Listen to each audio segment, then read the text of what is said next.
Alright, alright. Alright. Settle down. Okay. Hey, settle down over there. Settle down. Okay, so I'm not even sure what I want to talk about with this damn thing. Um, Welcome to the first episode of Psychotics Anonymous. No, I really don't know how to start this. So this is going to be a new idea. So I started a podcast for business ventures, but like there's only so many things you could talk about when you're being politically correct and trying to keep it strictly professional and having to use music and edits and all this. So I think maybe this will be like the ramblings of a madman or something like that. So strap yourselves in. But and I think this echo is probably driving you crazy right now. Hold on, let me try something. Is that a little bit better? Oi, is that better over there? Do you hear a little bit better than before? Man. Whatever. I don't know. I don't exactly have like a recording studio set up. And it's getting a little harder to like, oh man. Like the noise control or whatever. I'm working with a weird microphone too. I'm having to play with my settings constantly. But anyway, how are you? How you doing over there? You know, so anybody listening to this, does anybody out there actually have the same problem I do where you have to find yourself or find it very difficult to control yourself when you leave your house because there's always an opportunity to go shopping? I swear, like, I could get up early, 5:45 in the morning, hit the gym, solid workout in, I don't know, enjoying the morning, you know, leave the gym, go get a damn cup of coffee, and, I don't know, I'll be gone 3 or 4 hours. And what are we doing? Going to fucking Starbucks, going to damn Cracker Barrel for breakfast, right? Going shopping, like getting random shit that you don't need, and it's just gonna go in the corner of your bedroom because you're a hoarder. No, it's just little stuff too, not a big deal, you know, 5, 10, 15 bucks, like small things, you know. And of course, like you budget, right? Like you save money, you have investments, whatever. But then sometimes you're like, yeah, whatever, I got a fucking credit card, who gives a shit? You know, like, I don't know. Not very often, you know. But it is difficult having to, like, control yourself. The other thing that is super difficult, I think, is when you already took pre-workout, you go to the gym, you have some aminos, whatever, you've got your caffeine dosage for the day, and then you just want something a little harder. So you have to buy an energy drink, or you get coffee at Starbucks, or you know, Dunkin' Donuts, Dunkies, or whatever. And then, now how much caffeine do you have? You know? And then people are like, well, I can't go to sleep. You wonder why? Because you got 700 milligrams of fucking caffeine coursing through your veins, and you're trying to take a nap at 2 o'clock in the afternoon. Like, what kind of madman are you? I don't know. Shit. But what I do know is that Starbucks does not help when it comes to trying to control your caffeine, right? Try to disguise it in different fucking sizes, right? Everybody knows the sizes, I get it. 20 is 20 ounces, you know why? It's because the 20 is a 20, you know, or whatever. But like, have you ever seen how little coffee they actually put in that fucking thing. It's like you're getting a 20 to 30 to 40 to 80 ounce fucking cup, and you end up with 1 cup of fucking coffee. 1 cup of coffee. The rest of it is fucking milk and cream and God knows what. And like, can I get just a little bit of sweetener? Like, and 2 scoops of vanilla, or 2 pumps, whatever the fuck. Like, or Jesus Christ. I swear to God, the amount of people that I see in Starbucks ordering the most ridiculous shit. Annoying. And I don't even go there like maybe 2 or 3 times a month. It's like every time there's always someone ordering a drink that has like 53 fucking ingredients for their cup of coffee. Unbelievable. If I sound different, it's because I haven't figured out all the audio bullshit from this, and I have this nice editing material and the software that I use for everything, and it's great because I can import audio, whatever the hell, but God forbid I want to talk more than 30 seconds. Not like I paid for it, right? Anyway, look, I don't know what the hell I'm talking about. Maybe it's an excuse for me to just talk to nothing so nobody listens. Or you never know, somebody might be listening. And if that's the case, I promise I'm not on any mind-altering medications. Now, you know what? What's fucking annoying is when people buy the nicest fucking cars. I mean, like, I'm telling you. The fucking nicest. The cream of the crop. You know what I'm saying? I'm the fucking cream of the crop. Fuck it. Ricky Savage, whatever the fuck. Macho Man Randy Savage, there you go. They buy these nice fucking cars. You know what I mean? Like a Charger. Like a Charger. Like one of the newer ones. Do you know what I mean? They go out there and they pick up a fucking Charger. What the fuck? What kind of accent was that? Jesus Christ, I must be losing my mind. Do you know what I mean? You know what? It's like when people go out there and they buy a new car. The one they seen on the telly. And like, they fucking wrap it in the dumbest shit. Like, I hate these two-tone cars where it's split down the middle. And it's like, half is like blueberry sunrise. And the other half is like white. And it's like, what the fuck are you doing? I guess if you could afford the car, you could do whatever the hell you want with it. But, dude, have some taste. Or, like, even when I was younger, like, I used to do this shit all the time where you put fucking stickers on your side quarter panels or whatever, on the door, maybe on the back window. Because you want to look fucking sponsored. You want to look like you're, I don't know, supported by a bunch of small businesses somewhere.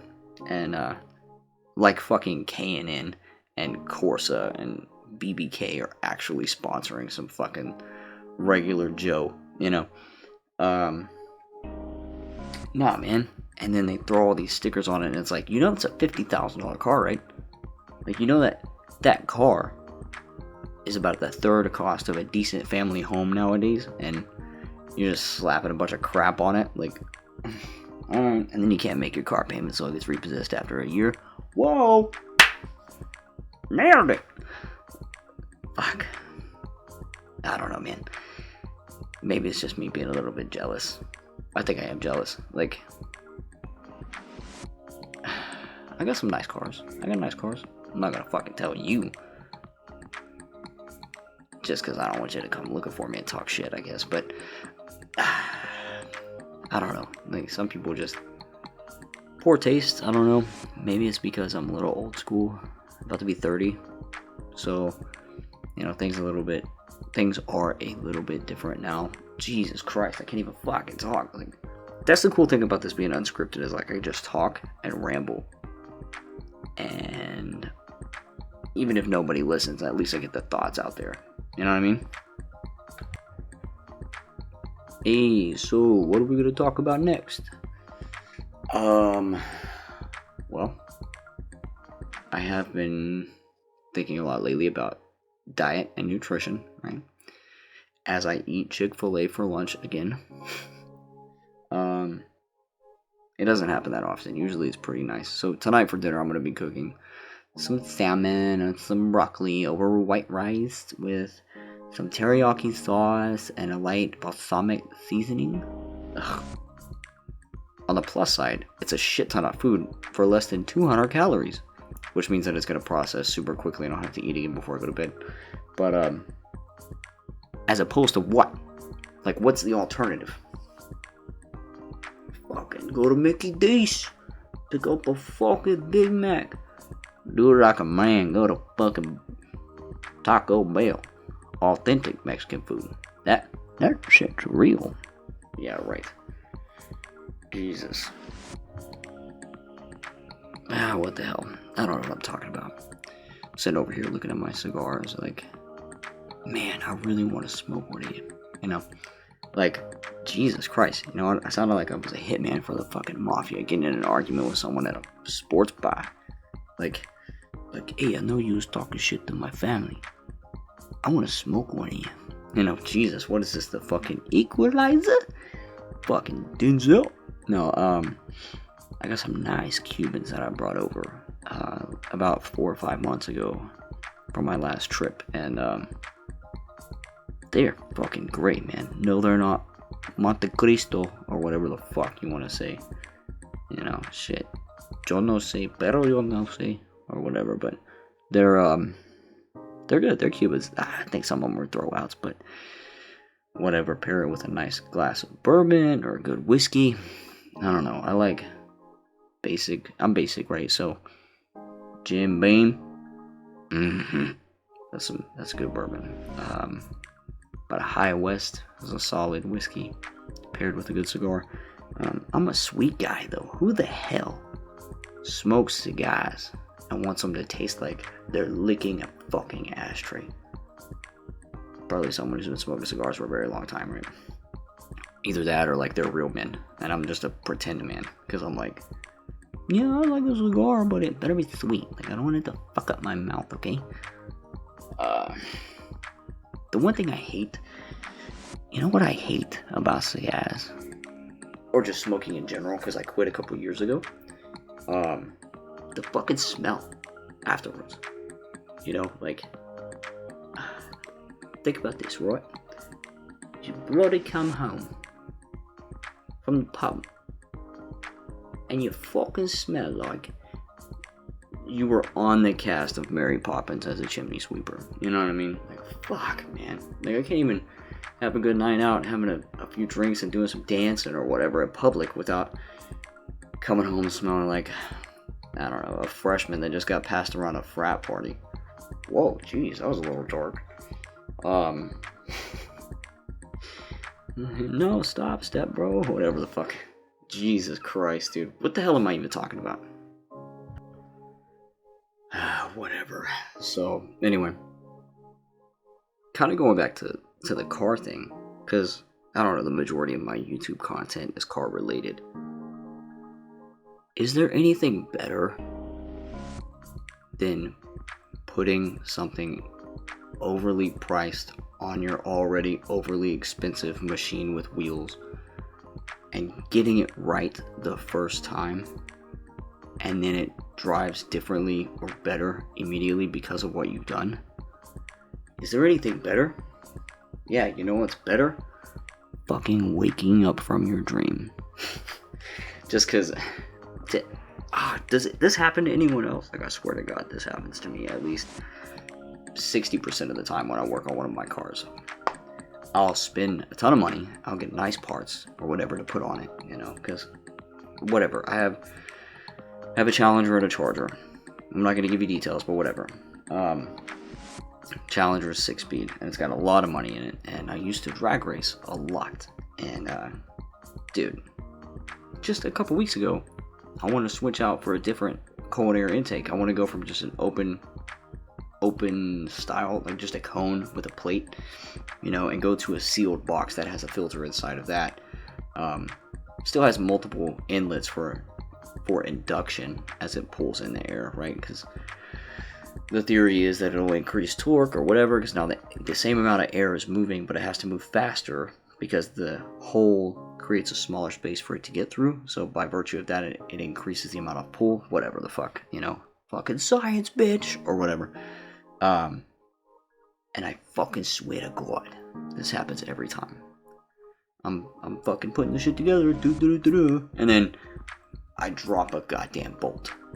You know what I mean? Like an idiot, dude. I was putting... Actually, no, I lied. This time, it wasn't a bolt. It was actually whenever you go to replace the air intake. It's like an oxygen sensor. Basically, long story short, without getting too far off into the car world, your car has a bunch of sensors on it to detect how much air is coming in and out, what the temperature is, and how much oxygen is being pulled in and out to determine if you need to change your air filter or not, or if you have emissions problems or whatever the hell, or if your car is running too lean or too rich, which means too much gas to air, fuel to air mixture, or air to fuel mixture, vice versa, whatever.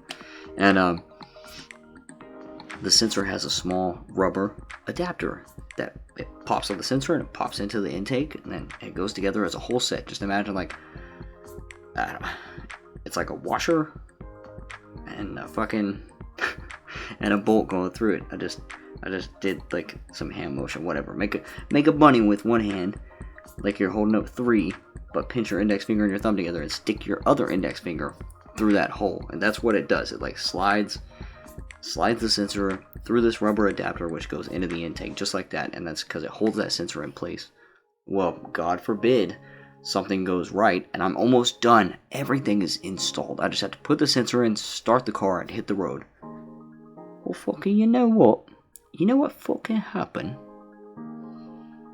Pushing the fucking sensor in, the adapter pushes inside of the intake, which is a long tube, and it rolls through the tube, drops out, and into the filter. So I have to take the filter back off, and then as I do that, the adapter falls out of the filter and down the car. But it doesn't fall on the ground. Well, why not? Well, I'll tell you why. Because nowadays they put all this fucking plastic underneath your car to prevent all this dirt and road bullshit from getting kicked up into your engine. It's like a little protector, right? So then I have to go down and I'm trying to reach under and find it. I can't fucking find this shit. There's plastic everywhere. So what's the fix? Okay. The fucking fix is my car is also only like 4 inches off the ground. There's no way my ass is getting under there, right? I'm not jacked, but I'm definitely not like the size that I was in old fucking 99.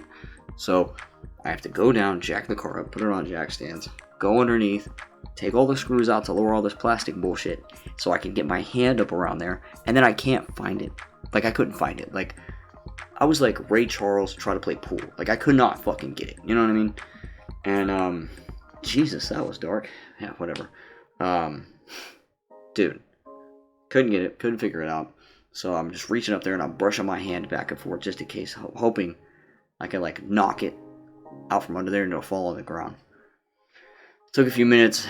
Eventually I go to crawl out from under the car and I look and I knocked it off somewhere. So I picked it up and I was like, alright, this isn't fucking happening again, right? So I was extra cautious to make sure that I nailed it right the second time. But God forbid, it's not like I want to put the fucking thing together so I can get it back on the road. Like, I gotta fucking, I always say, hey babe, it'll take me about 20 minutes to get the job done. 2 hours later, hey babe, I'm done. I'm covered in dirt. My fingers are fucking bloody. I got fucking oil on my pants. How did that happen? You were changing a headlight. You know what I mean? But there's always something. Like, am I crazy? Dude, shit like that happens to me all the fucking time. But I tell you what, no matter how frustrating it gets, when you do something like that, and you start the car up, right, it runs great, no lights come on, check engine lights or whatever, you rev that shit up and you hear the boom, boom. Oh my God. Like, that is like, that's it. Like, you want to make me happy? Let me put something onto a car and it works perfectly, and then and if I can drive that car afterwards, fucking game over. And if it's a stick shift, a 6-speed, I'm gonna be gone for a few minutes. Taking it to the fucking car wash. Jesus. The car wash, yeah. Nah, man, that's like, that's good, satisfying for sure. It's like ASMR, but for mechanics. Anyways, yeah, I have no idea what I'm talking about, so I think I'm gonna call it. So, congratulations on making it this far and listening to the ramblings of a madman. I don't know if I'm gonna keep calling it that. At this point, it's just like me talking into a microphone about a bunch of random nonsense. But if it's relatable, cool. Uh, Aside from the regular pitch, like, share, comment, whatever. Um, yeah, if you do comment, give me something to talk about, or tell me that I have terrible accents. I don't care. I didn't go to acting school. Um, but no, yeah. Thanks for listening, or whatever. And you never know, I might make another one of these. We'll see. But yo, have a good one. Stay safe out there. Fucking peace.